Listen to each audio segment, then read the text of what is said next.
안녕하십니까. 교육과정부장 김창호입니다. 2022학년도 교육과정 설명회 부서별 전달 사항을 시작하겠습니다. 순서는 교무기획부, 교육과정부, 교육연구부, 학생안전부, 건강체육부, 창의체험부, 창의과학부, 진로진학부 순입니다. 학부모님 안녕하십니까. 저는 동원고등학교 교무기획부장 임석현입니다.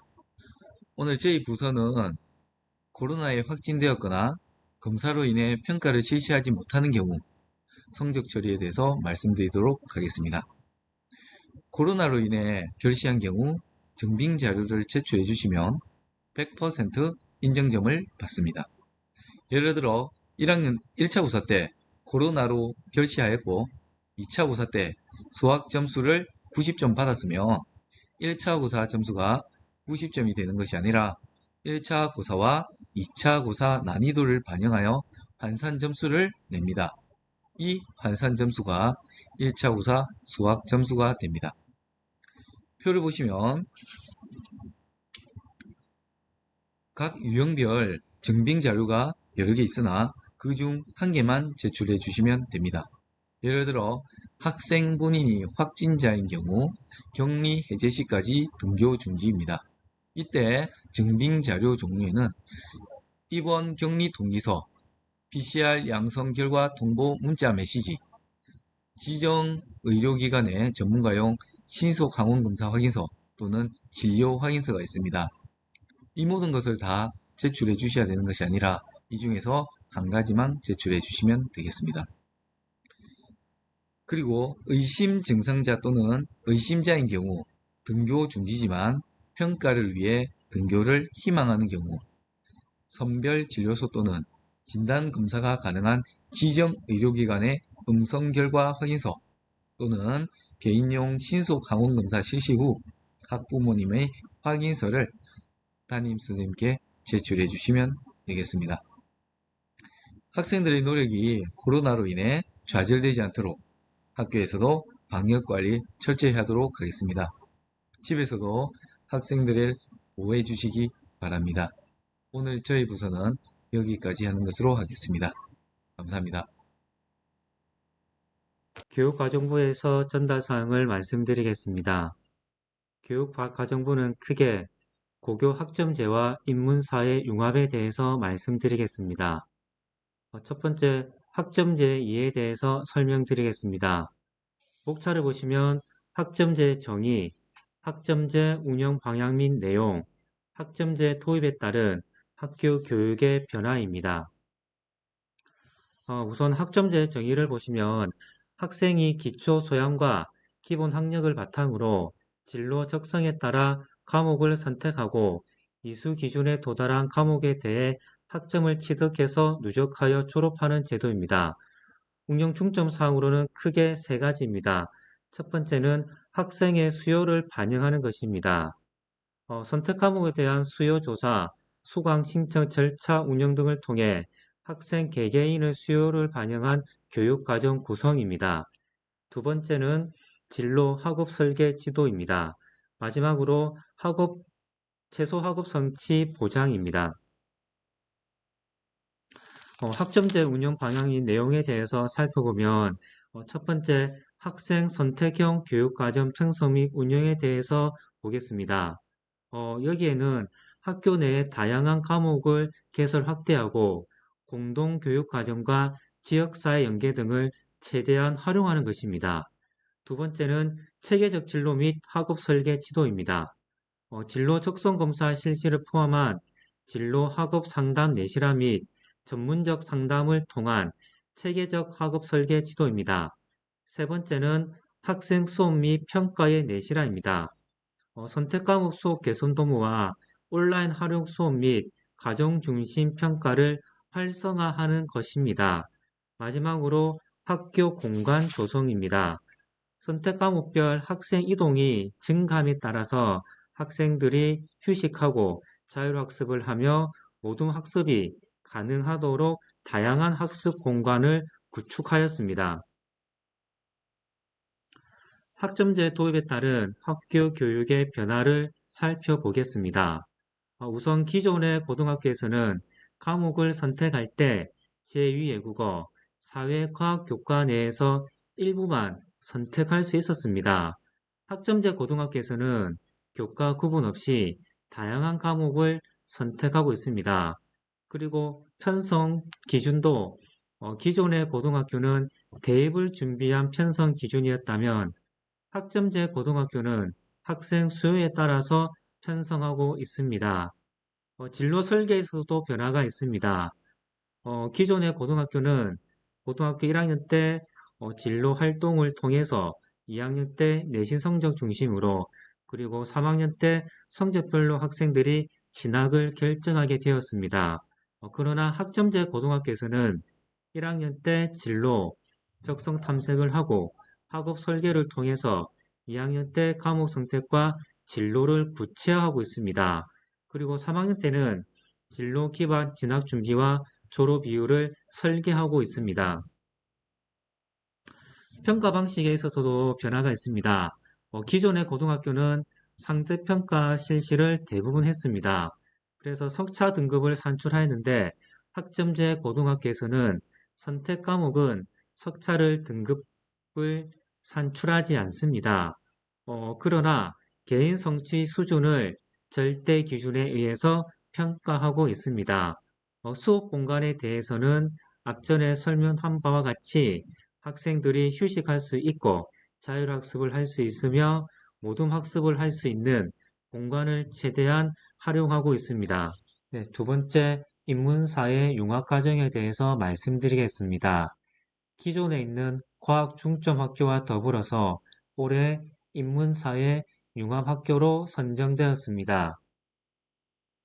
네, 주요 활동 내용을 보시면 국어, 사회, 융합 특색을 살린 학생 주도적 탐구 중심 수업을 운영할 예정입니다. 운영 중점은 크게 세 가지입니다. 첫 번째, 융합 대주제 탐구입니다. 두 번째는 융합 동아리를 운영할 예정이고, 세 번째는 지역 문화와 역사 탐방이 예정되어 있습니다. 네, 주요 활동 세부 내용을 보시면 첫 번째 융합 대주제 탐구에서는 국어, 사회, 인문 융합 특색을 살린 학생 주도적 탐구 중심 수업을 운영하고 있습니다. 두 번째, 융합 동아리의 운영입니다. 선정된 소주제로 논문, 도서, 통계 지표 등을 활용하여 심화 탐구를 진행할 예정입니다. 세 번째는 지역 문화와 역사 탐방입니다. 통영 지역의 문화, 역사 유적지를 탐방함으로써 지역의 이해도를 높여 애양심을 함양할 예정입니다. 이상 교육과정부 전달 내용을 마치겠습니다. 감사합니다. 네, 반갑습니다. 학부모님들. 이번에는 연구부, 저희 학교 교육연구부에서 말씀드리겠습니다. 저희는 크게 방과학교 운영에 대해서 말씀을 드립니다. 현재 저희는 수준별 보충학습을 운영하고 있습니다. 이에 따라서 자율수강권 지원, 그리고 또 작년부터 지금 진행되고 있는 누리교실에 대한 사항이 있습니다. 이렇게 말씀을 드리도록 하겠습니다. 네, 먼저 수준별 보충학습 운영에 대한 사항입니다. 사실 이 부분은 학부모님들의 사교육비 경감의 차원도 있고, 그다음에 학생들의 정규 교육 과정에서 수업을 좀 부족한 부분, 그리고 조금 더 보완했으면 하는 부분, 그리고 저희 교육 과정상 좀 더 많은 보완을 요하는 부분, 그런 부분들을 종합적으로 고려해서 보충학습 프로그램을 개설해서 운영을 합니다. 저희가 1교시부터 7교시까지는 정규 교육 과정이 운영이 되고 8교시에는 1시간, 네, 1시간 수업은 50분인데 50분 수업이 8교시에는 보충학습으로 운영이 됩니다. 학년별로 25개 이상의 강좌가 현재 개설이 되어 있습니다. 저희들 1, 2학년 같은 경우에는 한 학기에 2회 정도 운영할 예정이고, 그리고 3학년의 경우에는 입시 일정에 맞추어서 1학기에는 2회, 그리고 2학기에는 1회 정도를 계획하고 있습니다. 1회당 6주 단위로 운영이 됩니다. 그리고 저희들 요 수준별 프로그램에 대한 학생들의 수요 희망 조사, 요거는 리로스쿨이라는 앱을 통해서 진행을 합니다. 그래서 학생들이 핸드폰에 있는 리로스쿨 앱을 통해서 희망을 할 수 있고, 그리고 이후에는 강의에 대한 강의 평가도 할 수가 있습니다. 네, 다음으로 자율수강권 지원에 대해서 말씀드리겠습니다. 자율수강권 같은 경우에는 주로 1순위부터 해서 3순위까지 진행된다고 했을 때 1순위가 국민기초생활수급자를 비롯해서 한부모 가정, 그리고 차상위 대상자에 해당합니다. 그리고 2순위가 이제 중위소득 70% 이하의 자녀들 여기 해당하고, 3순위 같은 경우에는 이제 학교장 추천이 필요한 학생들을 대상으로 이렇게 진행을 하는데, 1인당 연간 지원 금액이 60만 원입니다. 자율수강권을 통해서 수준별 보충학습에 대한 수강료 지원을 받을 수 있고, 이러한 사항은 교육비 지원과 동일합니다. 읍면동 주민센터에서 가정환경 확인 의뢰서, 그리고 행복이음 필수 지원 대상자를 비교해서 자율수강권 지원 대상자가 결정이 되어지면 저희 학교로 통보되어 옵니다. 그걸 바탕으로 자율수강권을 지원해서 운영을 할 계획입니다. 그리고 마지막으로 저희 누리교실 운영과 관련해서 말씀드리겠습니다. 작년부터 이제 코로나로 인한 학습 결손, 이 부분을 최소화하기 위해서 학습 격차에 대한 해소도 마찬가지고, 그래서 누리교실이 운영되고 있습니다. 올해도 작년과 마찬가지로 저희 학교도 누리교실 계속해서 운영할 계획입니다. 주로 기초학력 부진 학생, 그리고 심화학습이 필요한 학생들, 이 학생들을 개별적인 성장을 돕기 위해서 교과 보충 프로그램과 그리고 교과 외 프로그램을 운영합니다. 주로 교과 보충 프로그램이 80% 이상이 되는데, 형태는 국어, 영어, 수학, 사회, 그리고 과학, 예술, 외국어 등 다양한 교과 분야에 있어서 소인수 그룹을 짜서 학생 맞춤형 프로그램을 운영을 합니다.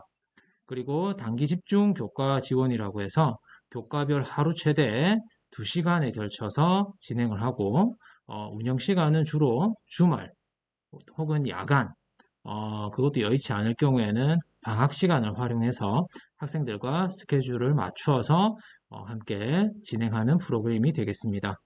그리고 교과 외 프로그램은 주로 3학년 학생, 대입을 앞둔 3학년 학생들을 위해서 모의 면접 프로그램이 현재 운영될 계획입니다. 그래서 저희 학교 각 교과별 전공 선생님들이 맞춤형 멘토링을 통해서 학생들을 개별 지도할 계획입니다. 그리고 최대 입시반이 운영이 되어서 여기에는 이제 무학년제로 해서 1학년부터 해서 3학년까지 개별화 맞춤형 실기 지도가 중점적으로 이루어질 계획입니다. 기타 나머지 사항들은 저희 학교 또 홈페이지를 통해서 많은 내용이 실려 있으니 한번 확인해 보시면 좋겠습니다. 우리 학생들에게 다양한 수업 연구를 통해서 질 좋은 수업, 그리고 멋진 수업을 제공하기 위해서 많이 노력하겠습니다. 이상입니다. 안녕하십니까. 학생안전부장 김형민입니다. 저희 학생안전부에서는 교육활동 침해, 학교폭력 예방, 아동학대 신고와 관련하여 학부모님께 안내드리도록 하겠습니다. 먼저 교육활동 침해입니다. 교육활동 침해 유형에는 크게 상해, 폭행, 협박, 명예훼손 및 모욕, 업무 방해가 있습니다.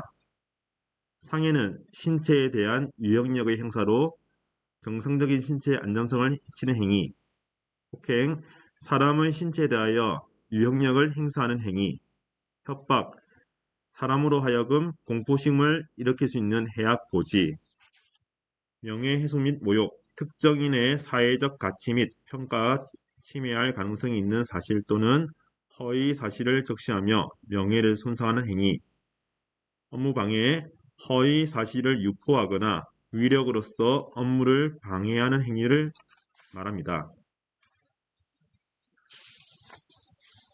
두 번째, 학교폭력 성폭력, 언어폭력, 사이버 폭력을 포함한 예방 안내하도록 하겠습니다. 학교폭력이란 학교 내외에서 학생을 대상으로 발생한 상해, 폭행, 감금, 협박, 약취 및 유인, 명예훼손 및 모욕, 공갈, 강요, 심부름 및 성폭력, 따돌림, 사이버 따돌림, 정보통신망을 이용한 음란, 폭력 정보 등에 의하여 신체 및 정신 또는 재산상의 피해를 수반하는 행위를 일컫습니다. 특히 최근에는 온라인에서의 학교폭력 발생 빈도가 급증하고 있기에 가정에서도 주시해 주실 필요가 있음을 말씀드립니다.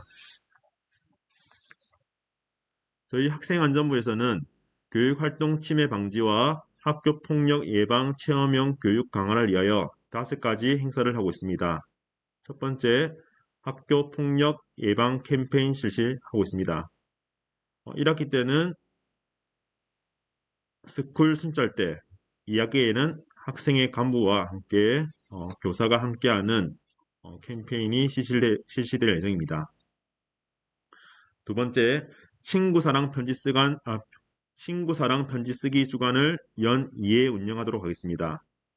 세 번째, 수시로 커피 바리스타 체험을 실시하여 학생들의 체험을 돕도록 하겠습니다. 네 번째, 사랑 나눔 애플데이를 운영하겠습니다.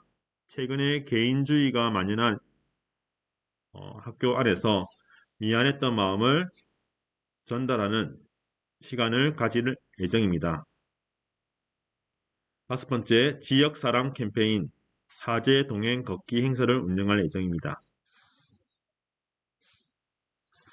마지막으로 아동학대 예방 안내드리겠습니다. 먼저 아동이란 18세 미만인 사람을 일컬으며 아동학대란 보호자를 포함한 성인이 아동의 건강 또는 복지를 해치는 신체적, 정신적, 성적 폭력이나 가혹행위를 하는 것, 아동을 유기하거나 방임하는 것을 일컫습니다. 학부모님들께서는 아동학대 범죄를 알게 된 경우나 의심이 있는 경우에는 아동보호 전문기관 또는 수사기관에 즉시 신고해 주시길 바랍니다. 아동학대 신고처 안내드립니다. 먼저 본교 학생안전부, 그리고 수사기관, 아동보호 전문기관, 창원과 거제 본소가 있고 아래 홈페이지를 참고하시면 되겠습니다. 이상 학생안전부였습니다. 네, 반갑습니다. 건강체육부장 김정훈이라고 합니다. 건강체육부 교육과정 설명회 시작하도록 하겠습니다. 목차 보시면 첫째로 체육 수업의 방향, 그리고 두 번째 학교 스포츠클럽 동아리 활동과 그 다음 체육계열 대학 최대 입시반 활동, 그 다음에 마지막 운동부 유튜브 운영에 대해 설명드리도록 하겠습니다. 첫째 체육 수업의 방향입니다. 건강체육부는 올해 학생들의 건강과 신체, 기초체력 향상에 중점을 두겠습니다. 그래서 건강한 신체에 건강한 정신이 깃들고 건강한 정신에 건강한 신체가 만들어진다는 모토로 학생들의 몸의 중요성을 강조하겠습니다. 이 코로나로 인해서 지금 학생들의 건강과 그리고 심리적 스트레스가 상당한 걸로 알고 있는데 이를 해결하기 위해서 학교에서는 자연 친화적인 체육 수업을 진행하도록 하겠습니다. 그리고 1, 2, 3학년 학생들이 기초 체력을 향상하기 위해서 필라테스라든가 그리고 요가 그리고 체력 향상을 기르기 위한 다양한 유스포츠를 통해서 학생들의 건강과 체력을 신경 쓰도록 하겠습니다. 그리고 수업이 이 학교 스포츠 클럽 리그와 연계해서 수업이 이루어지도록 하겠습니다. 다음은 학교 스포츠 클럽입니다. 학교 스포츠 클럽 활동은 점심시간과 저녁시간 이렇게 방과 후에 이루어집니다. 그래서 운영 방향은 아까 말씀드렸듯이 수업과 연계해서 스포츠 축제가 이루어집니다. 즉 1학년, 2학년, 3학년을 구분을 해서 경기가 다르게 이루어집니다. 경기는 아마 유스포츠나 또는 팀 경기나 축구나 농구 또는 배드민턴 이런 경기 위주로 이루어집니다. 그리고 운영은 학생부 또는 반 중심으로 학생 중심으로 스포츠 클럽이 운영됩니다. 그리고 마지막으로는 토요일에 이루어지는 자연과 함께하는 동아리 활동이 있습니다. 클린 하이킹이라고 하는데 1학기에 3번, 그리고 2학기에 2번을 해서 통영 지역에 있는 섬들을 다니면서 해양 쓰레기를 줍고, 그리고 아름다운 섬들을 등시 건너는 활동입니다. 이미 2년 전부터 시작이 되어 있고, 학부모님하고 학생들의 지금 호응이 굉장히 좋습니다. 그래서 올해도 마찬가지 전교생을 대상으로 홍보를 했고, 지금 모집 중에 있습니다. 다음은 체육계열 대학 입시반 활동입니다. 일단 올해 신입생들 위주로 신입생 학생들을 최대 체육계열 대학에 준비하는 학생들을 지금 모집을 하고 있습니다. 이미 지금 2학년, 3학년 학생들은 작년에 했기 때문에 올해 그대로 진행이 되고 1학년은 따로 제가 학생들을 좀 조사를 파악하겠습니다.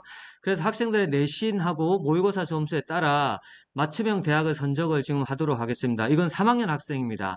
1, 2학년들은 내신 향상에 집중을 좀 시키고 2학년 같은 경우에는 기초 체력 향상에 지금 집중하고 있습니다. 그래서 방과후 활동을 이용해 가지고 작년까지는 2, 3학년을 같이 했는데 올해는 교육 과정이 좀 달라져서 3학년 학생들만 수시 그리고 정시 입시 실기에 맞춰서 방과후에 실시를 하겠습니다.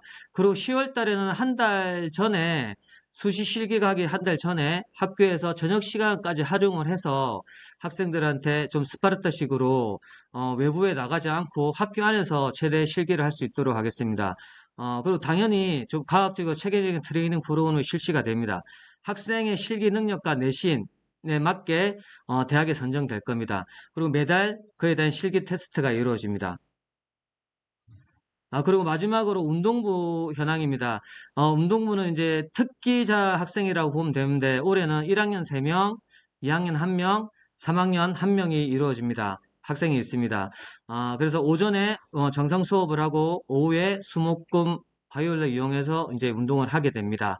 올해도 4월 때부터 대회를 나가게 되고, 올해 전국체전은 남녀 혼성 420 학생들이 메달을 지금 따기 위해서 열심히 땀을 흘리고 있습니다.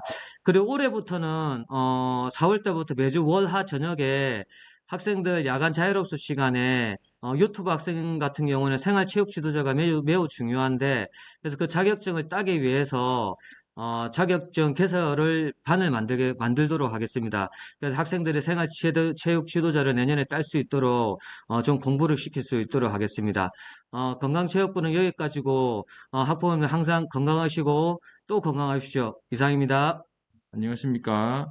창의체험부에서 말씀드리겠습니다. 저는 창의체험부장 김기태라고 합니다. 창의체험부에서는 5가지를 설명드리겠습니다. 첫 번째는 언어순화 프로젝트 정말 챌린지입니다. 두 번째는 유네스코 학교입니다. 세 번째는 동아리, 네 번째는 봉사활동, 마지막 5번째는 경시대회입니다. 첫 번째, 언어순화 프로젝트 정말 챌린지에 대해서 설명을 드리겠습니다. 본교의 교훈인 꿈을 가져라, 도전하라, 사랑하라를 언어 사용을 통해서 실천하고자 합니다. 그래서 건강한 사회 구성원이 갖춰야 할 올바른 언어 습관을 형성하고자 합니다. 그리고 인성교육을 위해서 기존의 부정적인 언어 습관을 개선하는 것이 목표입니다. 쉽게 설명을 드리면 일부 학생들이 욕설이나 은어, 속어를 사용하기도 하는데, 이러한 말들을 좀 더 따뜻하고 바른 말로 사용을 할 수 있도록 유도하는 것이 이번 언어순화 프로젝트의 목적입니다. 먼저 프로젝트 이름인 정말 챌린지에 대해서 설명을 드리겠습니다. 이 이름은 공모전을 실시했고 공개 투표를 했습니다. 그 대상은 학생, 학부모, 교사입니다. 그래서 많은 공모전에 참가자들이 있었는데, 투표를 해서 마지막으로 최종 선정된 말이 정말 챌린지입니다. 이 정말 챌린지의 뜻은 바를 정, 따뜻할 정자를 써서 바른 말, 고운 말을 쓰자라는 의미입니다. 다음으로 정말 챌린지의 마크에 대해서 설명드리겠습니다. 선정 과정은 이름과 동일합니다. 공모전을 실시했고 공개 투표를 했습니다. 오른쪽에 보시는 마크가 저희 본교의 정말 정말 챌린지 마크입니다. 바른말, 고운말을 사용하는 밝은 표정을 나타내고 있습니다. 마크에 보시면 입에는 정말 정말이 나와 있고 위에는 머리띠처럼 동원 고등학교가 있고 밑에는 목도리처럼 언어수납 프로젝트 정말 정말 챌린지가 적혀 있습니다. 그리고 오른쪽 위를 보시면 하트 표시가 있어서 저희 학교의 교훈인 사랑을 나타내고 있습니다. 그럼 구체적인 활동인 언어수납 프로젝트 정말 정말 챌린지의 미션 클래스에 대해서 알려드리겠습니다. 밑에 보시듯이 정말 정말 챌린지를 실천하기 위해서 각 학급이 미션 클래스라는 이름으로 사진과 같이 모든 학생들이 힘을 모아서 언어 사용에 힘을 썼습니다. 밑에는 구체적인 게시판입니다. 왼쪽에 보시면 나의 정말 정말이라는 게시판이 있습니다. 학생들이 직접 사용한 따뜻한 말, 바른 말을 포스트잇에 적어서 저렇게 예쁜 꽃으로 표현했습니다. 오른쪽은 서약서 게시판입니다. 학생들이 바른말, 고운말을 쓰기로 약속을 해서 서약서를 적어서 다음과 같이 발을 정자로 표현을 했습니다. 다음 게시판은 앨범 게시판입니다. 앨범 게시판은 폴라로이드로 사진을 찍고 그 상황을 설명하는 글을 그 사진 옆에 간단하게 적은 다음에 게시판에 부착을 해서 모든 아이들이 공유할 수 있게 하였습니다. 오른쪽은 현황판입니다. 이 현황판은 한 달 동안 언제 본인이 어떤 말을 썼는지 구체적인 내용을 일지처럼 적는 것입니다. 굉장히 적을 공간이 부족했고 쓸 말이 많았지만 학생들이 굉장히 꼼꼼하게 작은 글씨로 적은 것을 볼 수 있습니다. 이런 미션 클래스를 끝나고 난 다음에는 학생들을 대상으로 설문조사도 실시했습니다. 왼쪽에 있는 설문조사는 미션 클래스는 나의 언어 생활을 개선하는 데 도움을 주었다 라는 질문입니다. 보시면은 매우 그렇다, 비교적 그렇다가 80%를 넘는 것을 볼 수 있습니다. 그리고 오른쪽에는 미션 클래스를 본인이 다시 참여하거나 아니면 후배들에게 추천할 마음이 있다 라는 질문인데 매우 그렇다와 비교적 그렇다가 90%를 넘습니다. 따라서 학생 스스로가 미션 클래스에 대해서 굉장히 만족하고 긍정적으로 평가한다는 것을 확인할 수 있습니다. 다음은 정말 정말 챌린지를 위해서 UCC 대회를 하였습니다. UCC 대회는 영상을 제작하는 것인데 아래 사진에 보시는 것처럼 직접 학생들이 학급 단위로 정말 정말 챌린지를 하는 과정을 영상으로 제작하였습니다. 다음은 유네스코 학교에 대해서 설명드리겠습니다. 유네스코 학교는 평등, 평화, 공존, 협력의 가치를 깨닫고 평화롭고 지속가능한 학교와 사회를 구현하고자 하는 목표를 가지고 있습니다. 지속 가능 발전 목표를 이해하고 실천적 인식을 확산하여 행동하는 세계 시민을 양성하고자 하는 목표를 가지고 있습니다. 유네스코 주간 운영을 통해서 개인 참여와 함께 학급 시상 프로그램을 통해 학급 단합의 기회를 가지고 스스로 체험하며 능동적이고 주도적인 행동 변화를 깨하고자 합니다. 참고로 본교의 유네스코 주간은 10월 24일부터 28일까지 일주일 동안입니다. 유네스코 주간을 하게 되면 다양한 활동을 합니다. 먼저 빈그릇 운동을 합니다. 빈그릇 운동이라는 것은 급식실에서 말 그대로 잔반을 남기지 않는 것을 말합니다. 사진에서 보시듯이 봉사활동을 하는 학생들이 조끼를 입고 빈그릇 운동을 홍보를 하고 있고 중간 사진에서는 잔반 없이 먹은 아이들에게 스티커를 부여하고 있습니다. 그리고 마지막 사진에 보시면은 그 스티커를 각 반의 종이에 붙이고 있는 모습입니다. 다음으로 세계시민교육입니다. 세계시민교육은 세다트라숲에서 전문 강사가 오셔서 세계시민과 유네스코와 지속가능 발전에 대한 개념을 설명해 주십니다. 또한 유네스코 드림드림 캠페인을 실시하였습니다. 드림드림 캠페인은 불우한 이웃에게 기부를 하는 활동입니다. 다음으로 연안정화 활동을 하였습니다. 연안정화 활동은 세다트라 숲 근처의 연안으로 가서 쓰레기를 직접 줍는 것입니다. 사진에 보시듯이 바닥이 크고 작은 돌로 이루어져 있습니다. 실제로 여기 가서 활동을 했을 때 쓰레기를 꺼내는 것이 매우 어려웠습니다. 여러 명의 학생이 협력을 해도 큰 바위를 옮기는 것이 쉽지 않았고 그 사이에 끼어 있는 쓰레기를 빼는 것이 쉽지가 않았습니다. 하지만 학생들이 정말 열심히 그 쓰레기를 없애려고 하는 모습에 저도 개인적으로 큰 감동을 받았습니다. 형식적인 봉사활동이 아니라 실제로 연안을 깨끗하게 하고자 하는 학생들의 마음을 진심으로 느낄 수 있었습니다. 다음으로 플라스틱 제로 플래시몹입니다. 플래시몹은 순간적으로 하는 단체 공연입니다. 이 공연을 급식실 옆에서 공연을 했고 많은 학생들이 식사를 하고 난 후에 이 플래시몹을 볼 수 있었습니다. 플래시몹의 의미는 그 배경음악이 플라스틱 제로를 나타내는 것입니다. 즉, 환경을 위해서 플라스틱 사용을 줄이자는 음악과 함께 이런 플래시몹을 공연하였습니다. 다음으로 모두에게 열린 책방을 운영하였습니다. 모두에게 열린 책방은 학생과 선생님이 도서를 기부하고 그 책을 학생들이 사가는데 그 금액을 왼쪽 사진에서 보시듯이 모금함에 넣는 것입니다. 모금함에 모인 돈은 전액 불이웃을 위해서 기부되었습니다. 다음으로 쌀 프로젝트입니다. 학생 스스로가 식물과 생명의 소중함을 깨닫기 위해서 쌀을 직접 재배합니다. 그래서 모판 준비를 제일 첫 단계로 실시합니다. 왼쪽에 보시듯이 학교에 있는 흙을 학생 스스로 삽을 통해서 모판에 담고 있습니다. 그 모판을 학교 본관 건물 앞에 1층 앞에 가지고 와서 저렇게 직접 물을 주고 있습니다. 참고로 1년 동안 정기적으로 꾸준하게 물을 주고 관리하는 것은 학생들이 직접 하였습니다. 다음으로 모심기입니다. 모판이 준비되고 난 후 일정 기간이 지나면 이렇게 직접 모심기를 합니다. 다음으로 1년의 기간이 지나면 벼 수확을 하게 됩니다. 벼를 학생들이 직접 손으로 수확하고 있는 모습이 보입니다.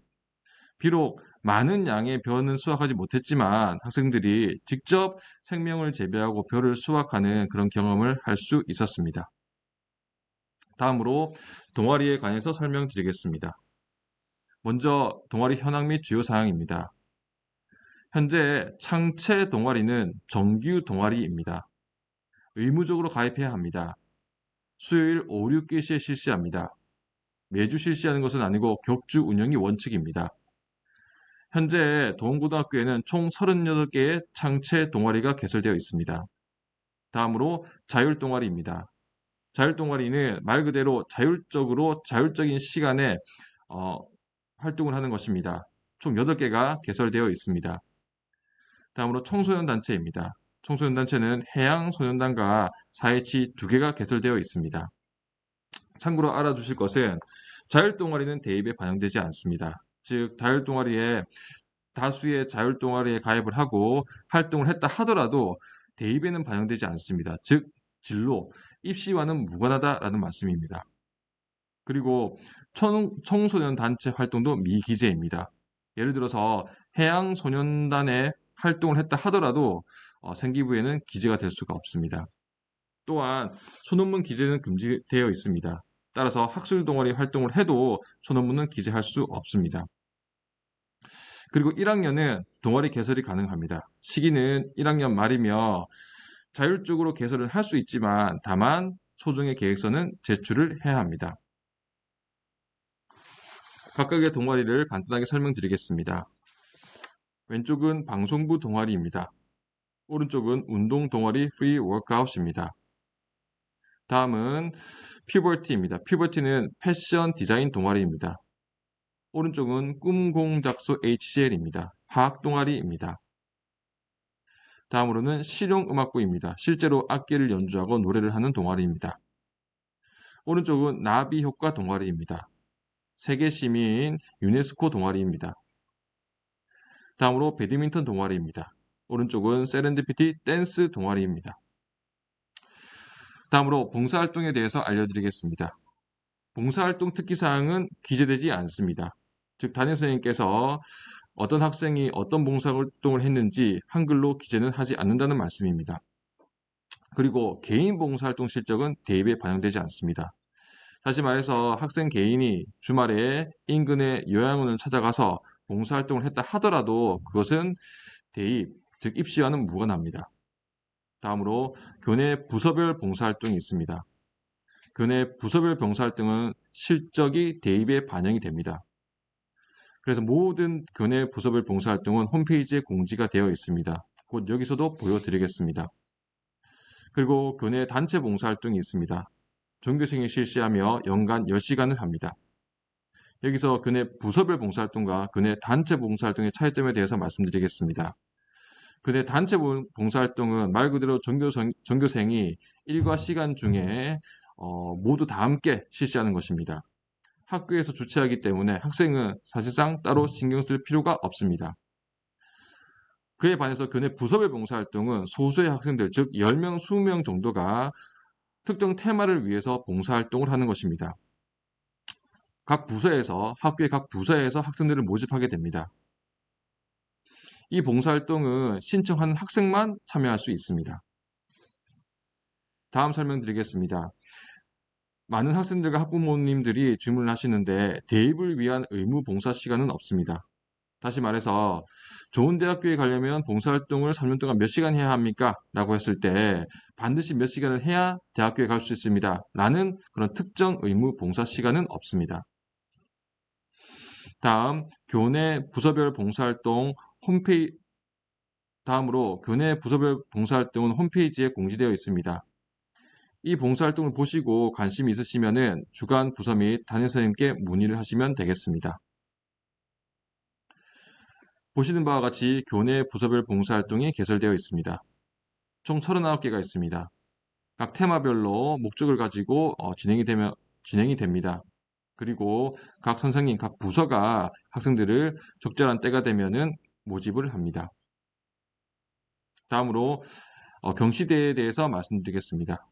먼저 경시대회는 수상 경력이 대입에 반영되지 않습니다. 즉 상을 탔다 하더라도 대학교에 갈 때 생기부에는 기재가 될 수 있지만 대학교에는 반영이 되지 않는다는 말입니다. 즉 입시와는 무관하다라고 보실 수가 있습니다. 이 내용도 홈페이지에 공지가 되어 있습니다. 1번을 보시면 학생 건강 체력평가 1등급이라고 나와 있습니다. 2번은 과학탐구대라고 나와 있습니다. 등등 총 38개가 학교 내에 준비가 되어 있습니다. 네, 이렇게 창의체험부에서 준비한 내용을 모두 말씀드렸습니다. 긴 내용 들어주셔서 감사합니다. 이어서 창의과학부에서 두 가지 사업에 대해 간략히 안내드리겠습니다. 첫 번째, 과학중점학교 소개입니다. 순서는 보시는 바와 같습니다. 과학중점학교는 과학중점학교 지속운영계획과 교육의 지방 분권화 추진에 따라 올해부터 경남교육청으로 이양되어 경남형 과학중점학교로 운영되고 있습니다. 본교는 2018년 5월에 지정받아 2019년부터 지금까지 4년째 운영 중입니다. 경남형 과학중점학교의 추진 목적은 4차 산업혁명 시대가 요구하는 과학기술 기반 핵심 역량을 가진 융합인재 육성입니다. 본교의 추진 목표는 미래를 선도하는 창의융합 글로컬 인재 육성입니다. 그래서 작년의 경우 학생들이 과학 수업 시간에 운영한 프로젝트를 일본의 한 고등학교 학생들과 공유하며 2회에 걸쳐 공동 수업을 실시하였고 4회에 걸쳐 온라인 교류를 진행하였습니다. 이어 과학중점학교와 일반고, 과학고를 비교하여 말씀드리겠습니다. 교육 목표는 과학에 대한 심도 깊은 소양 함량을 통해 다양한 미래 환경에 적응 가능한 시민의 양성입니다. 수학, 과학의 비율은 보시는 표와 같으나 경남형 과학중점학교는 즉 본교는 과학, 수학, 정보 교과에서 45% 이상, 이수하면 교육과정에 대한 이수가 완료되는 겁니다. 진로 부분은 참고하시기 바랍니다. 자, 광학중점학교의 교과교육과정과 비교과교육과정을 한 번 더 말씀드리겠습니다. 교과교육과정은 앞서 말씀드렸듯 3년간 과학, 수학, 정보교과에서 총 교과 이수 단위의 45% 이상 이수를 하며 과학과목은 8과목, 수학과목은 선택하여 4과목 이수하고 과학교양, 과학계열 전문교과, 정보교과 중 4단위 이상을 이수하면 되는 겁니다. 비교과 교육과정입니다. 비교과 교육과정은 연간 40시간 이상의 과학 관련 체험활동과 융합형 활동을 권장하고 있습니다. 이 부분에 대해서는 학교에서 실시하는 다양한 교육 프로그램을 참여하고 수업 활동에 제대로 참가하시면 모든 부분이 자연스럽게 충족될 수 있게 교육 과정이 구성되어 있습니다. 마지막으로 과학중점 계열 학생 선발 일정과 방식에 대해서 말씀을 드리겠습니다. 해당 계열로의 진학은 고등학교 1학년 학생들을 대상으로 진행하며 고1 학기 말 성적 중에서는 수학과 과학 과목의 내신을 5% 전체 10% 반영합니다. 그 외에 학생의 진로와 담임교사의 의견을 참고하여 과학중점과정 선정위원회에서 학생들을 결정하게 되는 겁니다.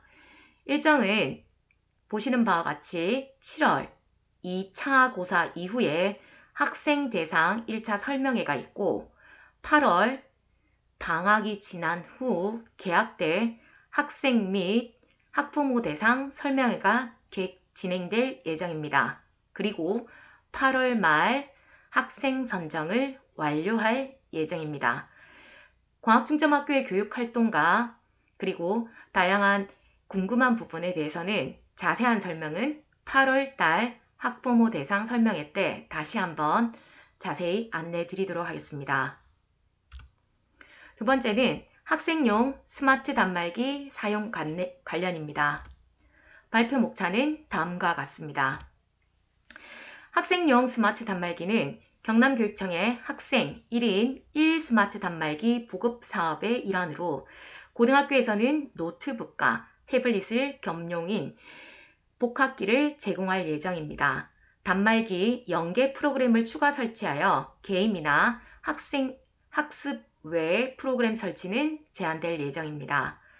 스마트 단말기는 고등학교 졸업 전까지 되어이며 졸업 시 반납해야 하며 경남교육청 경남 외 다른 지역으로 전학갈 때도 반납해야 합니다.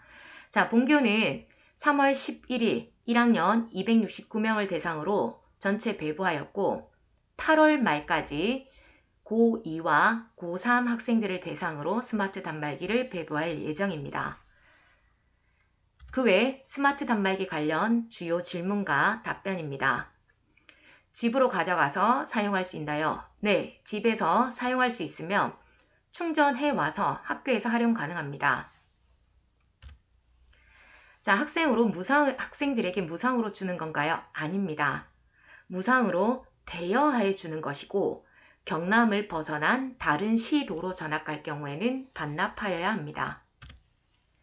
고장이 났을 때는 담임 선생님께 연락하는 것이 아니라 콜센터 05-1396으로 전화하면 원격 지원이나 대처 방법에 대해서 안내를 받을 수 있습니다. 이 부분은 저희가 가정통신문으로 안내를 드렸고 학교 홈페이지 가정통신문에도 이 전화번호는 올려져 있습니다. 마지막으로 학생들이 스마트 단말기가 사용이 익숙하지 않을 수도 있습니다. 이는 가정통신문과 그리고 학교 자율활동 시간을 이용하여 활용과 관리 방법에 대해 교육할 예정입니다. 이상으로 학생용 스마트 단말기에 대한 안내를 마치겠습니다. 동원고등학교에서 꿈을 향해 즐겁고 신나는 학교 생활을 이루시기 바랍니다. 자, 다음은 진로진학부입니다. 저희 진로진학부는 대입 전형의 이해와 준비, 학교 생활 기록부에 대한 이해 두 가지 주제를 가지고 설명을 하겠습니다. 먼저 대입 전형의 이해와 준비를 맡은 진로진학부장 이재현입니다.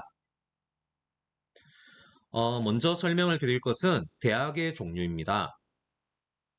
대학은 저희가 일반적으로 알고 있는 경상대학교, 경남대학교, 부산대, 서울대, 연고대와 같은 4년제 대학이라고 하는 일반 대학이 있고요.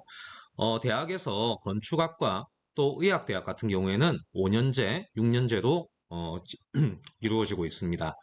또한 전문대학이 있습니다. 동원과학기술대학교, 마산대학교, 창원문성대학교, 진주간호전문대학교와 같이 그냥 대학교라고 적힌 대학이 있고 또 전문대라는 표시가 되어져 있는 전문대학이 있는데 여기에 해당하는 대학이 정확하게 전문대학인지 일반 대학인지 확인 후에 입시를 갖다가 준비하셔야 되겠습니다.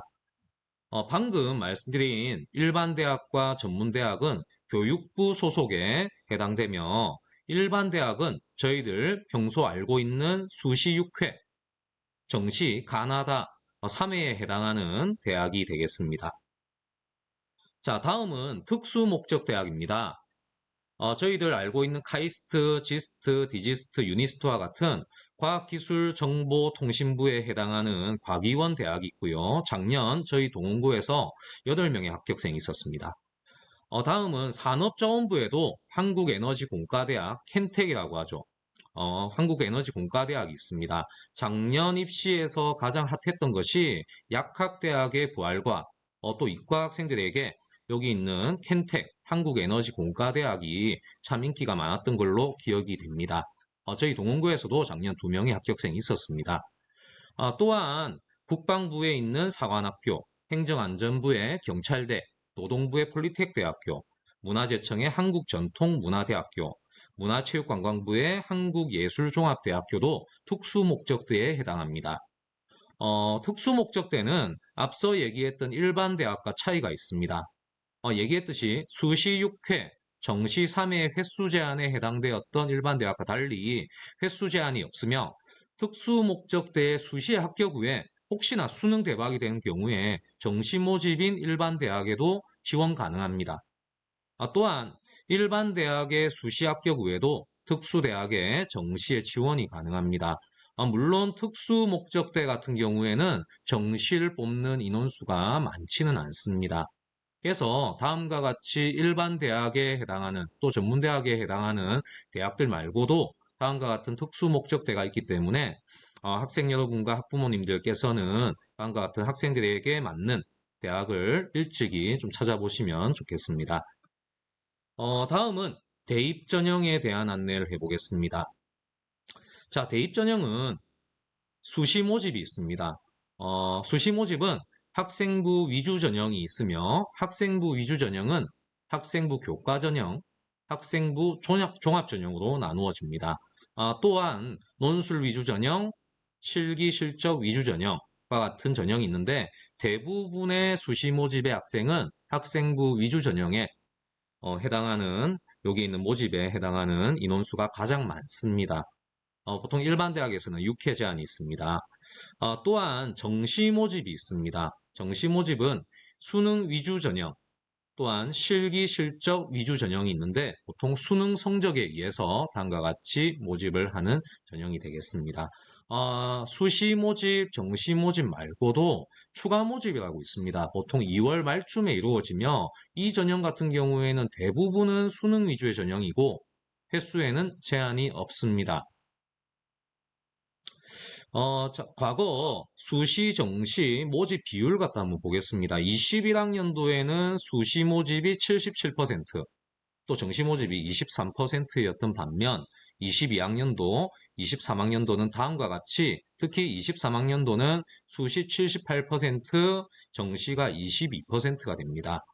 간혹 학생들과 학부모님께서 문의를 합니다. 뉴스나 신문을 보니까 정시의 인원이 많이 늘고 증가했다고 하는데 왜 지금 보니까 수시의 78%, 정시의 22%인가요? 라면서 질문하는 학생과 학부모님이 있는데 뉴스하고 신문에 나오는 정시의 확대한 것은 서울에 있는 주요 대학의 정시의 비중을 갖다가 40%까지 증가시켜라고 했던 2019 대입 공정화 방안의 이야기입니다. 그래서 현재 3학년 학생들, 2023 대입을 준비하는 학생들은 수시에 가장 많은 인원을 모집하기 때문에 수시 부분을 결코 가볍게 봐서는 안 될 것입니다. 먼저 수시 전형에 있던 학생부 위주 전형에 대해서 말씀을 드리겠습니다. 학생부 위주 전형은 학생부 교과 전형이 있고요. 대다수의 대학에서 실시를 합니다. 하지만 일부 대학, 서울대, 포항공대, 과학기술원, 교육대학 같은 경우에는 교과 전형이 실시되지가 않습니다. 또한 학생부 종합전형이 있습니다. 수도권 주요 대학, 지역 공립대학, 지역에 있는 일부 사립대학에서 학생부 종합전형이 되고 있으며 학생부 교과전형은 대부분의 학교가 수능 최저를 갖다가 요구합니다. 또한 학생부 종합전형에서도 극소수지만 수능 최저를 요구하는 대학이 있으니 확인을 잘 하셔야 될 것입니다. 자, 다음은 방금 말씀드렸던 학생부 위주 전형의 학생부 교과 전형에 대해서 조금 더 자세하게 보겠습니다. 학생부 교과 전형은 수도권 대학과 지역 대학을 구분해서 한번 보자면 공통적으로 학생의 교과 성적을 기반하여서 교과 성적을 정량적으로 분석을 하여서 학생의 선발 갖다가 하는 전형이 되겠습니다. 근데 수도권 대학에서는 지역 균형 선발 전형의 추천자 전형, 이런 전형이 교과 전형이고요. 지역 대학에서는 지역 인재 전형이라는 명칭을 쓰면서 교과 전형을 한 경우도 있습니다. 지역 대학에서는 진로 선택 과목을 미반영하거나 여기에 있는 간단하게 반영을 하는 반면 수도권 대학에서는 진로 선택에 대해서 다양하게 학교별로 구분이 되어져 있으니 꼭 확인을 해 주셔야 되겠습니다. 또한 여기 있는 교과 전형에서는 선호도가 높은 대학은 반드시 수능 최저 조건이 있습니다. 그래서 수능 최저를 갖다 요구하는 상황이기 때문에 교과 전형을 준비하는 학생들 같은 경우에는 수능 공부를 갖다가 함께 꼭 이어나가야 되겠습니다. 다음은 2023 서울 소재 대학별 교과 전형 전형 방법입니다. 나와 있는 대학들과 전형과 전형 방법 추천 조건은 다음과 같고요. 전형 방법에서 여기에 보시면 파란색 가지고 글씨를 갖다가 제가 적어 놓은 부분이 교과만이 여기 있는 평가하는 것이 아니고 거기에 생기부에 있는 비교과 부분까지 여기에 반영을 하여서 교과 전형을 갖다 선발하는 전형입니다. 그래서 반드시 교과만 있는지 아니면 비교과 부분이 어느 정도 들어가는지를 확인을 갖다가 하셔야 되며 전형에 적혀 있는 빨간색 색깔 여기는 경희대, 고대, 서강대, 시립대, 서울여대, 또 성균관대, 숭실대, 중앙대, 한국외대, 홍익대와 같이 빨간색으로 전형을 적어 놓은 대학은 교과 전형에서 수능 최저를 반영하는 대학이 되겠습니다. 또한 추천 조건은 서울권에 해당하는 교과 전형은 대부분이 학교장 추천 전형에 해당이 됩니다. 그래서 반드시 추천 전형에 해당하는 추천 조건을 확인하고 거기에 맞게 학교 담임 선생님과 진로진학부에 문의를 하셔서 자신이 추천 조건에 맞는지 과거의 추천 조건에서 어떤 결과가 있었는지 한번 확인을 하시고 준비를 하시면 훨씬 더 좋은 결과가 있지 않을까 싶습니다. 다음은 학생부 교과 성적 반영 방법 예시입니다. 보시는 바와 같이 각 대학별로 국영수 4과 또는 국영수 4, 국영수 과학 또는 전교과 반영하는 과목에 다 모든 차이가 있습니다. 그래서 자신에게 얼마만큼 자신의 내신 성적에 얼마만큼 더욱더 좋은지 어느 대학의 전형이 좋은지 확인을 하시고 대학별로 내신 석차를 갖다가 확인할 수가 있습니다. 그래서 반드시 확인을 갖다가 산출한 후에 대학별 내신 산출한 후에 확인을 하시고 대입을 준비하시는 게 맞지 않는가 싶습니다. 또한 말씀드렸던 교과 전형에는 수능 최저의 기준이 있는 대학이 많이 있습니다. 작년에 대비해서 대부분의 학교가 작년과 비슷하든가 수능 최저가 완화되었습니다. 하지만 성균관대학교 같이 수능 최저가 강화된 대학도 있으니 수능 최저를 갖다가 잘 준비하셔야 되겠습니다. 작년 학생부 교과 경쟁률입니다. 보시는 바와 같이 21년도 대입에 비해서 22년도 대입은 교과 전형이 경쟁률 자체가 상승을 하였습니다. 하지만 연세대 같은 경우에는 과거보다 경쟁률이 낮아졌는데 전형별 중복 지원을 막아놓은 게 원인이지 않을까 싶습니다. 또한 자연공학도 마찬가지 작년 21년도에 비해서 22년도 경쟁 자체가 훨씬 더 증가했음을 알 수가 있고 지역대학에서도 과거와 비슷하거나 조금 더 계속해서 증가해 오는 모습을 볼 수가 있습니다. 참고 삼아 경상국립대 같은 경우에는 21년도보다 경쟁률 자체가 낮았습니다.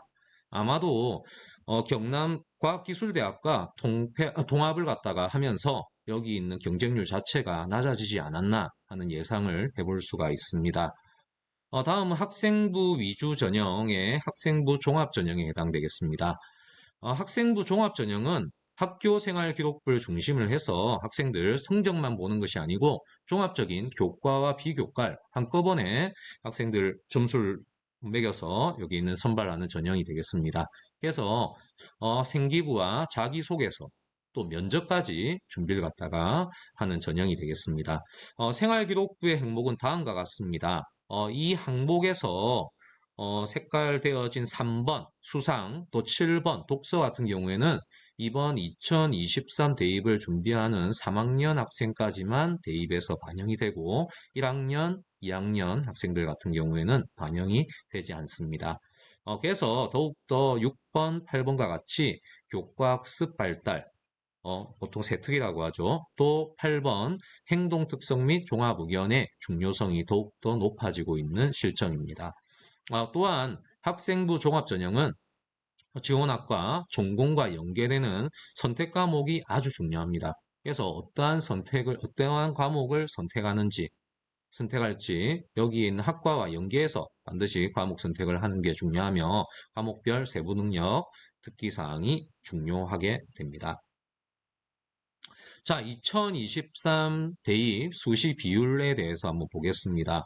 다음과 같이 22년, 23년도 여기 있는 수시 비율을 갖다 적어놨고요.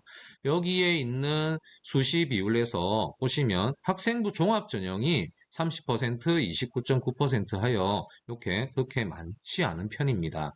하지만 수시에서 여기에 있는 수도권과 비수도권을 갖다가 비교해서 봤을 때 수도권에 해당하는 학생부 종합 전형이 45.5%로서 많은 비중을 차지한다는 것을 알 수가 있습니다. 그래서 수도권의 대학을 목표하는 학생은 학생부 종합을 그냥 넘겨서는 안 되겠습니다. 반드시 전형을 준비해서 여기에 있는 대입을 수시 원서 쓸 때 해야 되지 않나 싶습니다.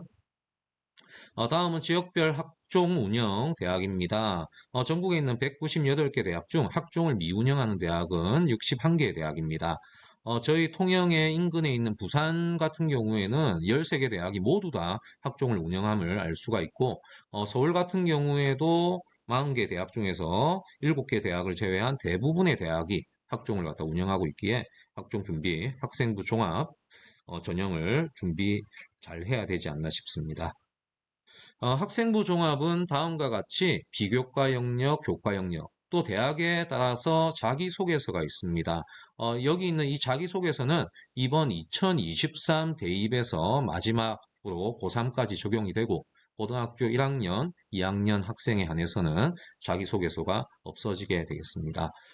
또한 전형 방법은 다음과 같이 단계별로 1단계 뽑고 2단계에서 다시 면접을 보는 단계가 있고 단계별 전형이 있고 한꺼번에 일괄로 뽑는 전형이 있는데 일괄 전형에서도 면접을 한꺼번에 합산하여서 하는 전형이 또한 있습니다. 방금 말씀드린 단계별 전형과 일괄 전형은 다음과 같이 경희대, 고대, 경북대, 서울대, 연세대, 한국외대는 단계별로 뽑으며 일괄로 뽑는 대학은 다음과 같습니다. 같은 대학 내에서도 또 같은 학생부 종합 전형 내에서도 다음과 같이 면접을 보는 종합 전형이 있고 또 면접을 보지 않는 서류만 100%가 되는 종합 전형이 있기 때문에 원하는 대학과 과에서 본인에게 어떤 전형이 맞는지 면접이 맞는지 아니면 면접을 하지 않는 게 맞는지 반드시 한번 분석을 해 주시는 게 중요하고 또 이에 대해서 담임선생님 또 진로 진학부와 상담을 갖다 하시면 훨씬 더 자신에게 맞는 전형을 여기 있는 확인해 보실 수가 있을 것 같습니다.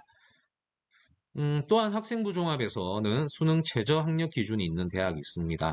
다음과 같이 고대, 서울대, 연대, 경북대, 부산대, 서울권과 그 다음에 여기 있는 지방에 있는 주요 국립대학은 여기 있는 종합전형임에도 불구하고 여기에 수능 최저가 있고 이번에 서울대 같은 경우에는 세계 영역 2등급 이하에서 4개 합 7등급으로 여기에 있는 수능 최저가 완화되었다는 특징도 있습니다.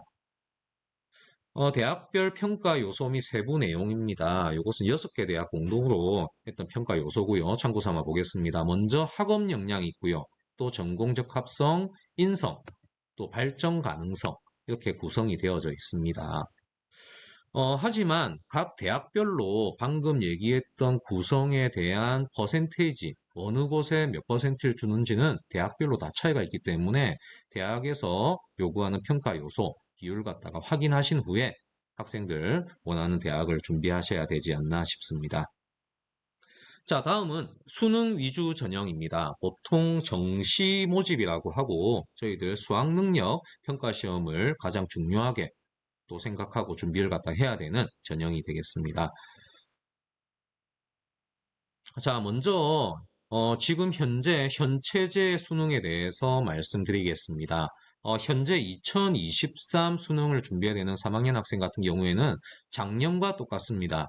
작년은 재작년 2021년도 대입과 차이가 있는 것이 국어에서도 국어와 수학에서 공통과 선택 과목이 되었으며 특히 수학 같은 경우에는 이과는 가형, 문과는 나형으로 구분했던 것이 문이과 공통이 되어서 여기에 있는 등급과 표준 점수가 나오게 되었다는 특징이 있습니다. 또한 탐구에서도 사회과학의 각 계열에서 구분 없이 여기 있는 선택 과목을 선택하여서 시험을 갖다 칠 수 있다는 특징이 있습니다. 국어 같은 경우에는 전체 문항 중에서 34문항 76점이 공통이고, 화법과 작문, 언어와 매체, 선택 과목은 11문항 24점이 여기 있는 점수가 되겠습니다. 선택 과목의 점수가 되겠습니다. 수학도 공통 과목이 74점, 또 선택 과목인 확률과 통계, 미분적분, 또 기하, 8문항이 26점이 되겠습니다. 보시는 바와 같이 공통 과목에서 점수의 비중이 매우 높습니다. 수능 점수에 대해서 말씀을 드리겠습니다. 등급은 상대평가와 절대평가가 있으며 상대평가를 하는 과목은 국어, 수학, 탐구 과목, 절대평가를 하는 과목은 영어, 한국사, 제2 외국어 한문이 되겠습니다.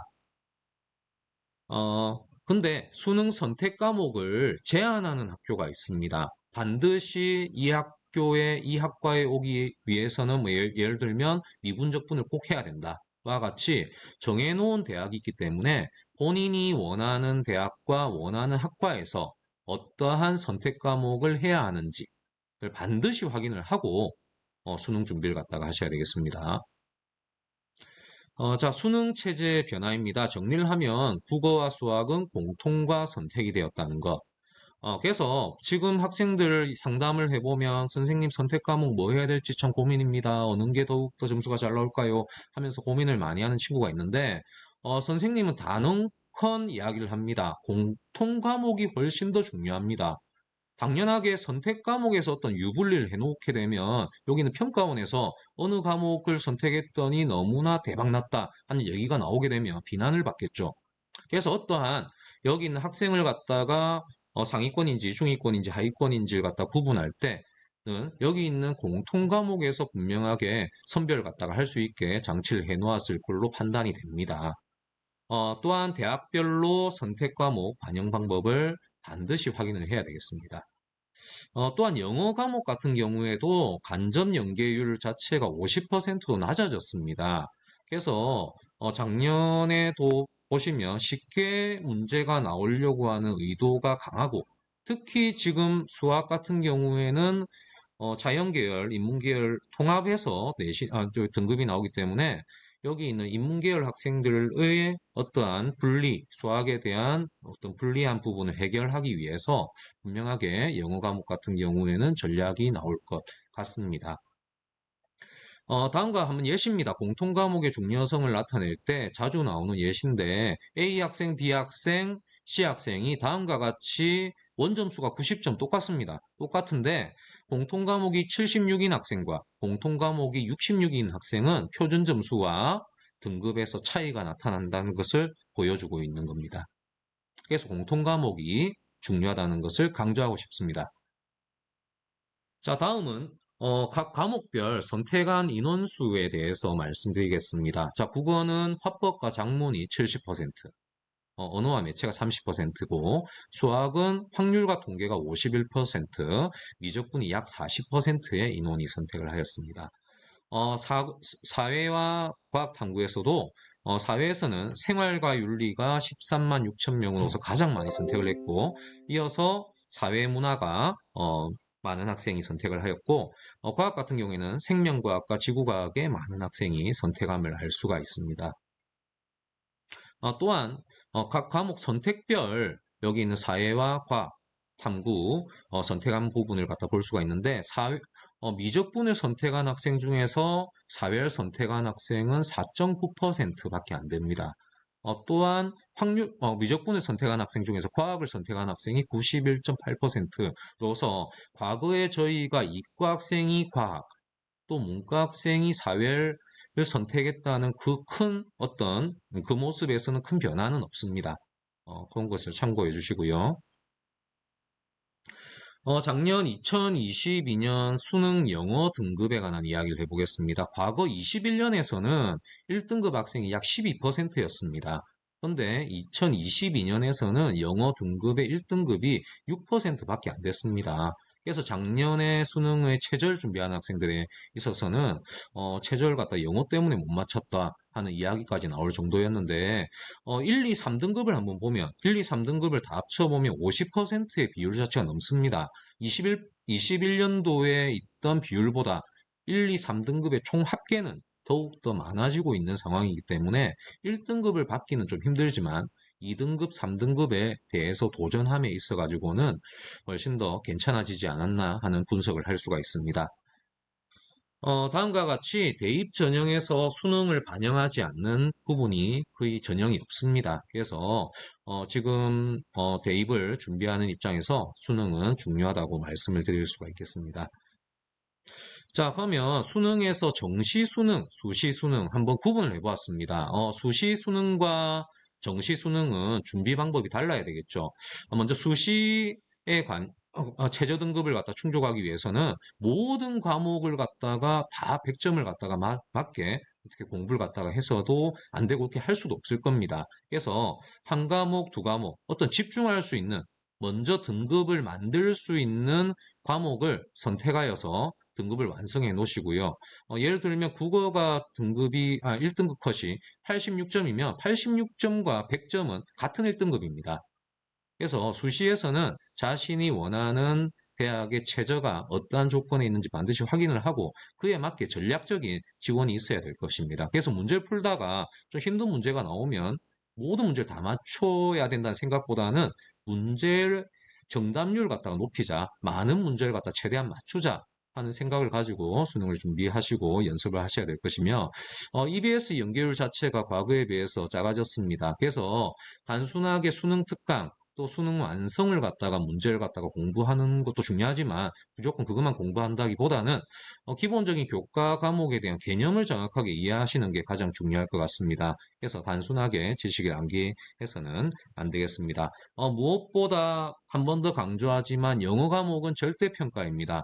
그래서 수능 최저 만족에 있어서 영어 과목이 아주 중요하기 때문에 절대 영어 포기하지 마시고 수학 과목도 마찬가지. 이제는 수학을 포기해서는 대학에선 점점 멀어지게 됩니다. 그래서 수학에서 어떤 단원을 갖다가 자기가 좀 약하니까 피해간다, 좀 안 한다 하는 생각을 할 수는 있겠지만 수학 과목 자체를 갖다가 포기해서는 안 되겠습니다. 자, 다음은 2022학년도 학력평가 또 저희 동원고등학교에서 지금 신청한 사설 모의고사 내용입니다. 2학년과 1학년은 1년에 4번의 연합평가가 있고요. 3학년은 6번의 시험이 있는데 저희 학교에서는 그 시험 사이사이에 학생들 연습할 수 있게 다음과 같이 사설 모의고사를 신청하여 준비하고자 합니다. 자, 마지막입니다. 이제 진학 사이트를 해볼 수 있게 하겠습니다. 먼저 대입 정보 포털 어디가입니다. 저도 참 많이 보면서 참고하는 사이트입니다. 교육부와 한국대교협이 대학에서 직접 제공한 정보를 모아서 종합적인 정보를 제공하는 서비스입니다. 대입 전형, 평가 기준, 결과 공개, 다양한 정보가 있기 때문에 많은 이용하시면 좋겠습니다. 또한 경남 대입정보센터입니다.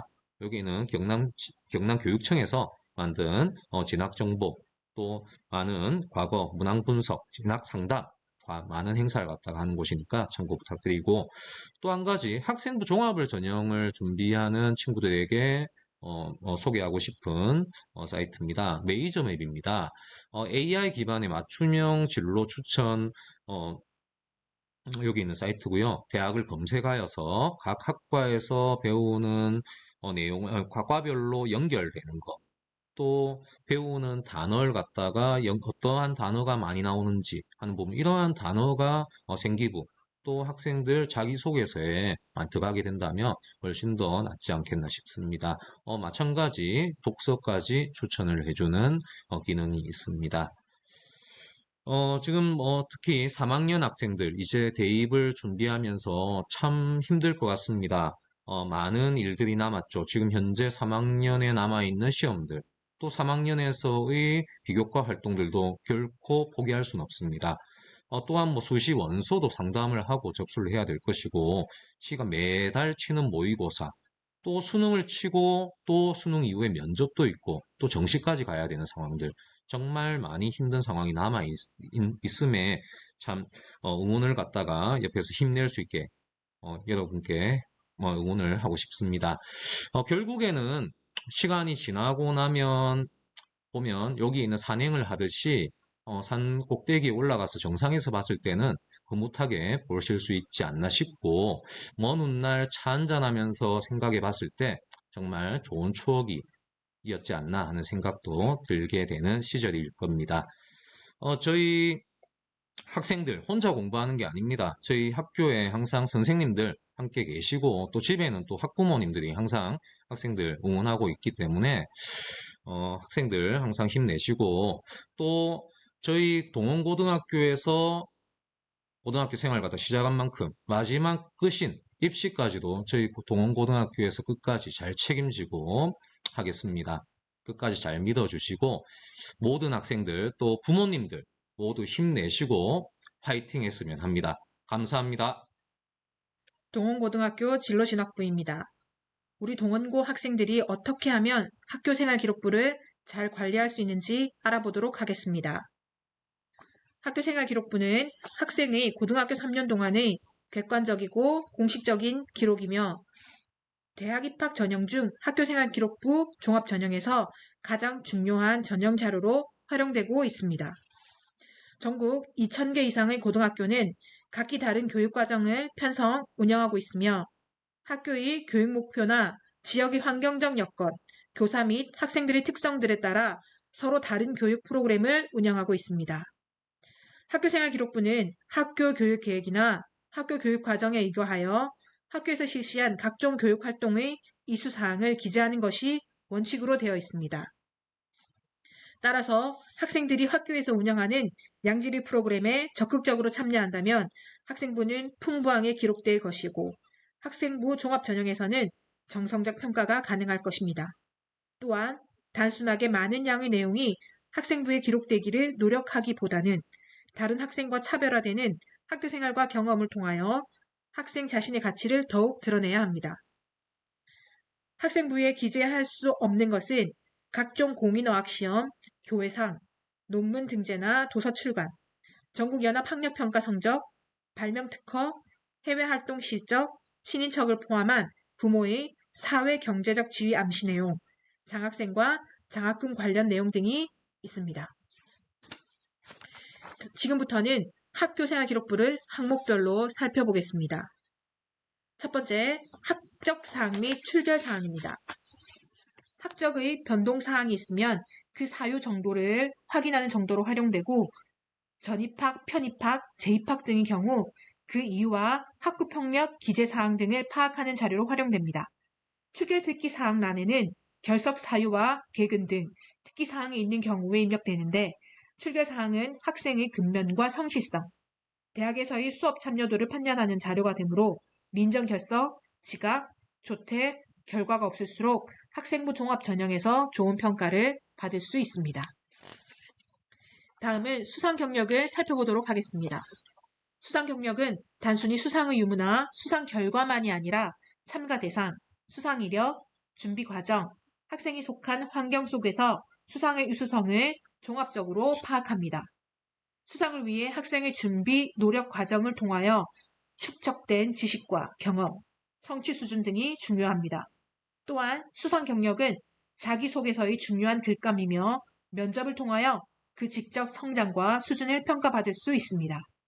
이런 수상 경력은 학생부에 모두 기재는 됩니다.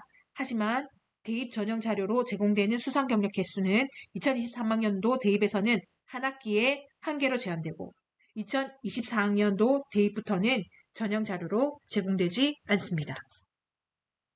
다음 자격증 및 인증 취득 사항을 살펴보겠습니다. 고등학교 재학 중 취득한 기술 관련 자격증으로 학생부에 기재할 수 있는 자격증은 국가기술 자격증, 국가자격증, 국가공인을 받은 민간 자격증만 기재가 가능합니다. 학교 교육 계획에 따라 국가직무능력 표준을 이수한 경우는 학생부에 등재하여 그 결과를 관리해야 합니다. 자격증과 인증의 명칭 및 취득 사실은 이 항목에만 입력되고 대입 전형 자료로는 제공되지 않습니다. 따라서 일반고 학생들은 무리하게 자격증 및 인증을 취득하기보다는 학교 공부를 우선으로 하여 노력하는 것이 좋겠습니다. 다음 창의력 체험활동, 창체에 대해서 알아보겠습니다. 창체는 자율활동, 동아리활동, 봉사활동, 진로활동으로 구분되며 평소 학생의 활동 상황을 누가 기록한 자료를 토대로 활동 실적, 진보 정도, 행동 변화, 특기사항 등을 종합하여 특기사항란의 문장으로 입력됩니다. 창의력 체험활동은 활동 종료 횟수, 활동 시간만으로 평가받지 않고 영역별로 활동 내용의 개별적인 특성이 드러난 역할과 활동이 주로 평가를 받습니다. 따라서 학교 생활하는 동안 단 한 번의 활동이라도 그 활동을 수행하기 위해 학생이 보인 노력이 얼마나 의미가 있는지, 호기심을 충족시키기 위해 꾸준히 노력은 했는지, 여러 어려움에도 도전하여 더 깊이 있는 지적 성장을 위해 노력했는지를 보여줄 수 있는 것이 좋습니다. 또한 창의적 체험을 통하여 학생의 성품뿐만 아니라 리더십, 공동체의식, 책임감, 사회 구성원으로서의 기여 가능성이 드러나면 더 좋은 평가를 받을 수 있습니다. 단순히 학교 행사에 참여한 사실보다는 학업 역량이나 전공과 관련된 체험이 높은 평가를 받을 수 있는 기초 자료가 됩니다. 특히 전공과 관련된 활동은 학생부 종합 전형에서 전공 적합성을 평가받을 수 있고 전공과 관련되지 않은 활동이라 할지라도 자기주도성, 협업 능력, 인성, 학문적 소양 등 다양한 역량을 평가받을 수 있는 중요한 자료로 활용됩니다.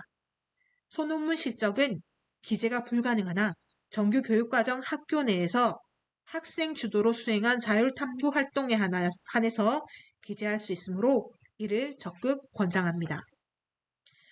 지금부터 창의적 체험 활동을 세부적으로 살펴보겠습니다. 먼저 자율활동입니다. 자율활동은 자치활동, 적응활동, 행사활동, 창의적 특색 활동으로 나누어집니다.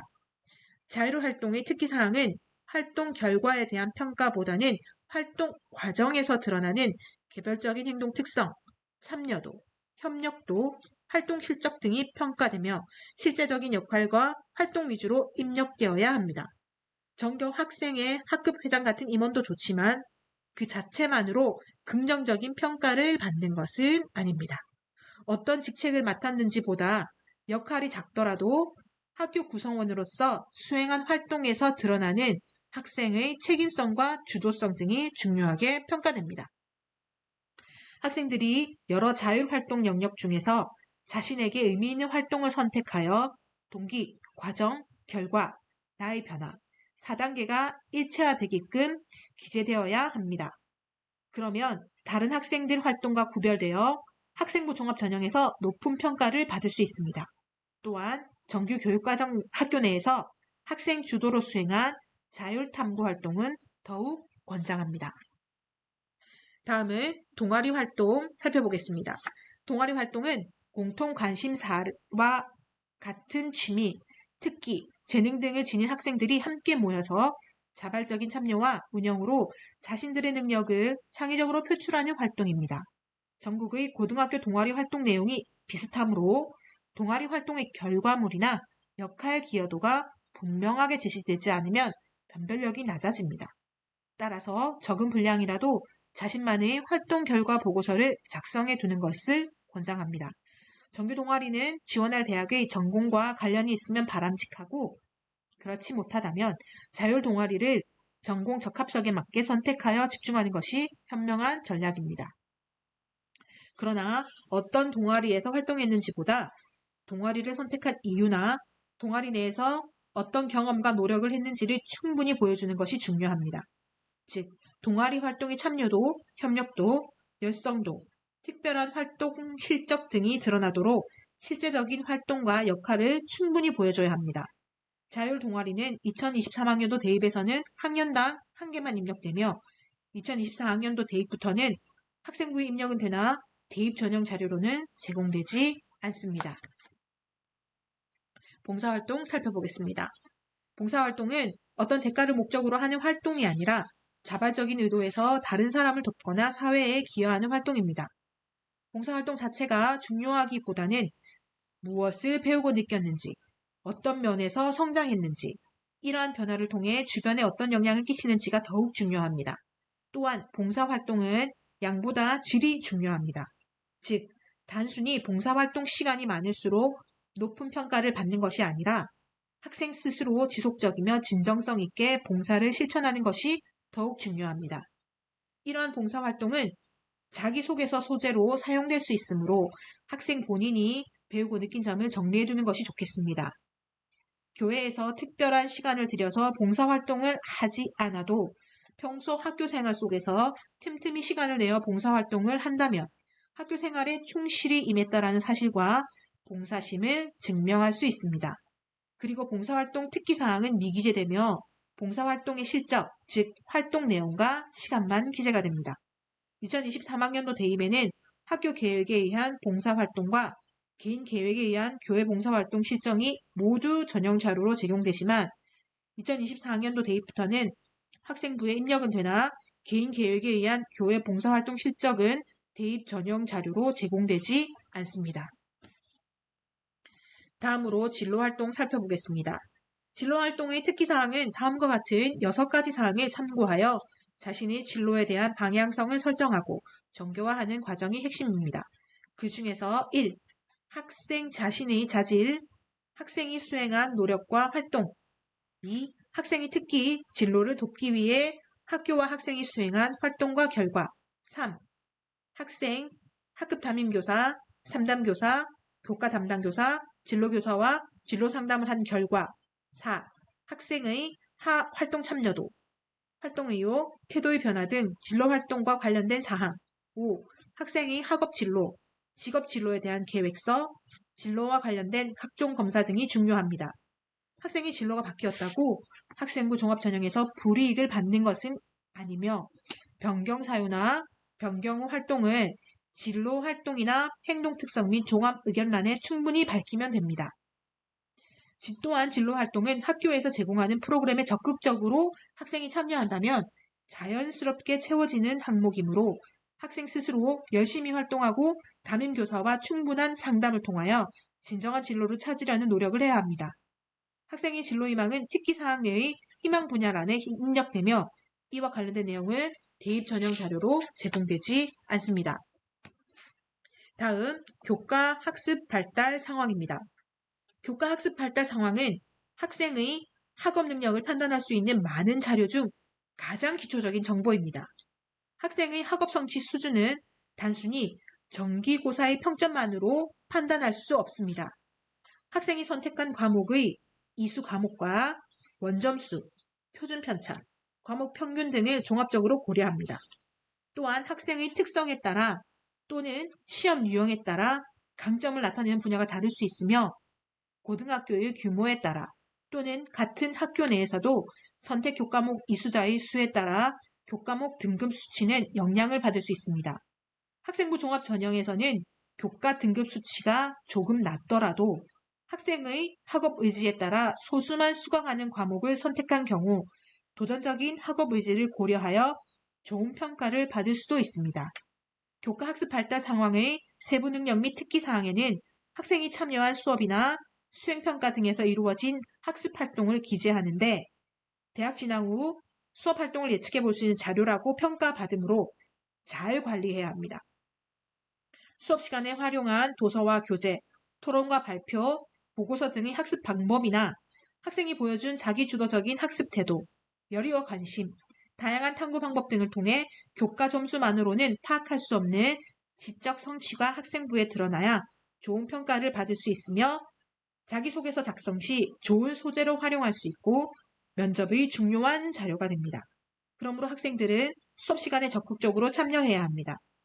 마지막으로 학생이 진학하고자 하는 학과의 전공과 관련이 있거나 평소 관심이 있는 과목의 진로 선택 과목을 수강하고 기회가 된다면 공동교육과정 수업도 적극 권장합니다. 다음 독서 발달 상황입니다.